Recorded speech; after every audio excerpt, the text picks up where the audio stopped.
Hey guys, welcome back. Part 4 of our video. Today we're going to talk about student loan and how to consolidate and pay off. And Ngoc has paid off almost $100,000 in 3 years, so that's an amazing accomplishment. So I want her to share her story on the finance side of it. So with that, we're going to get started. So when you finished pharmacy school, and then I know you went to work immediately, when did you start thinking about finance? The first thing I did about financials is consolidate my loan. I did that it's just one thing. People keep telling you when you graduate, are you gonna consolidate your loan? So I did that. But what's the benefit of consolidating your loan? I think the benefit of consolidating your loan is convenient because instead of you pay multiple payments for multiple lender, you make one payment. But in terms of is this save you money? I don't think so because they actually give you an average interest rate, So it's more like the convenient part of it, But nowadays you can do only payment, but it's up to you. For me, it's just more convenient to consolidate my loan in one payment instead of do multiple small payments to multiple lenders. So I did that, and then at the time, when you become a pharmacist, when you start working, people will send you mail all the time. You will receive tons of mail that will invite you to a lot of things, credit cards or hey, this refinance your loan. So I got a mail to refinance my loan, and I did that, and because I think refinance my loan was much more beneficial than consolidate, because the interest rate was halfway. I saved 50% interest rate just to refinance my loan. So that's a lot of money to saving. And and I have a much lower interest rate than the government rate, and I don't make expensive purchase. I don't go out and buy a fancy car. Which I did. That was my mistake. And I had BMW for 2 years, and then I get rid of it really fast, really quick. So she was way smarter than me on that one. I didn't. Yeah, I just want to pay off my loan, so I just bought a Honda, and I still have my Honda. I love my Honda so much. I have a Toyota now, so it works. How do you choose which institution to refinance? How many did you look at, and how do you decide on the one that you chose? I chose. I'm not sure I should say the name, but I chose based on the service and the interest rates. I think the name. Okay. Okay. I refinanced with SoFi, and at the time, I think it's also I was lucky too. At the time, the interest rate really low. It's go down to 3 point something, from 6.5 of the government interest rate go down to 3 point something. That's 50% on interest rate. But I did the flexible interest. I didn't lock in, because when you lock in the rate is higher than flexible at that time. So I choose the lowest one. But you have to look at the risk and benefit too. With lock-in, you for sure that's the rate until the rest of your loan. With the flexible interest rate, it can increase or lower depends on the market. So I did the flexible one because that gives me the lowest interest rate, with the intention I want to pay it off fast. So it might be increase or so later on in the future, but I don't plan to keep this, long for much longer. So what was your goal? My goal will pay it off in 5 years, but I paid it off in 3 years. Okay, so now share us your secret how you shave off 2 years of I would say saving, because when you pay off your loan, you're saving interest, right? So, what was your strategy? I didn't go out buy a house or anything yet. I didn't go on fancy vacation or anything. I only go on 1 or 2 vacations a year, and yeah, I guess I'm a typical Asian. We like more savings, so I like to save money. And then when I save money, and I put into my student loan because I see it as an investment. Some of my friends ask me, why didn't you use that extra money to buy like stock or something. For me, I'm not familiar with stock, and doing stock is gambling too. It's risky too. It depends on the market and depends on what stock you buy. For me, I chose the safer route. For me, paying off my student loan is that for sure saving in interest, like 3% in interest. I'm making 3% all of my money for sure from paying off my student loan. From that mindset, I just keep paying it off and pay it off faster than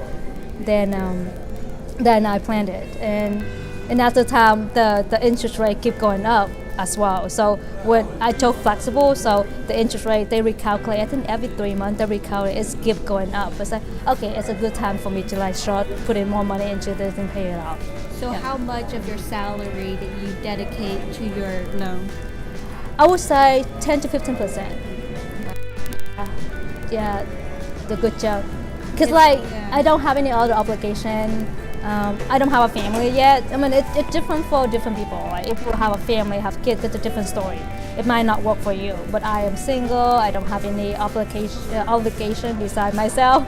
And then I was able to make that sacrifices. Yeah. And then in terms of you were living with an apartment or you were living with your parents with that, like living expenses wise, was it low for you too? Yes, so for me, for my student loan wasn't as high compared to most of my classmates or my peer because I was living at home with my parents. I work during pharmacy school, so I don't take out as much loan as most people. So I don't own a lot when I get out. And even though when I am working as a pharmacist, I actually live with other people to save money. Instead of pay $1,000 on rent, I split it with my roommate and then pay half of it. So yeah, I get them all about like saving money. Which is good, and that's how she paid off 6 figures loan in 3 years. So what's one advice that you learned from others that have helped you financially? I think from like meeting people doing work and asking their advice and like that. They want advice from one of the pharmacists that he gave me is making sure your money work for you when you go to sleep. And that's actually triggered me, hey, I need to invest my money, to save for the future because you don't know the future. I feel like pharmacy is not like pharmacy in the past 10, 15, 20 years. When you become a pharmacist, you for sure have a job and stable job until you're ready to retire. It's not like that anymore. It's very unstable. It's not as stable as it was before. So you don't know if you might not have a job tomorrow. So you need to have that saving. You have to find, like a different way, financially stable if you don't have a certain income come in. Yeah. Right, because when you stop working, basically the faucet stops, producing water. So what are your top 3 financial goals now? My financial goals right now is paying off my house because I just bought a house. So I do everything one at a time. So when I finish pay off my student loan, I'm looking at buying houses. So I bought a house, and my goal is to pay it off. and save money and investment. So I maxed out my 401k at my work, and especially people when you work for companies, most of companies have 401k. Use it, max it out if you can. If not, use it at least the percent that your company match. 3%, 6%, 5%. Get all that, get that free money for you. Yeah. And what are one thing that you are doing now that you wish you've done earlier? Financially? I guess invest early. The more reading that I do in financial is investment is mostly time. The sooner you invest, the more money you get when you're ready to take it out. So the early, the better. And depends on your personality. Either you want to do high risk or low risk. I am the low risk person. I want to make sure that I make money after 20, 30 years. So, because that's when you want to take your money out because you're not working anymore. But if, there's a lot of option in doing investment.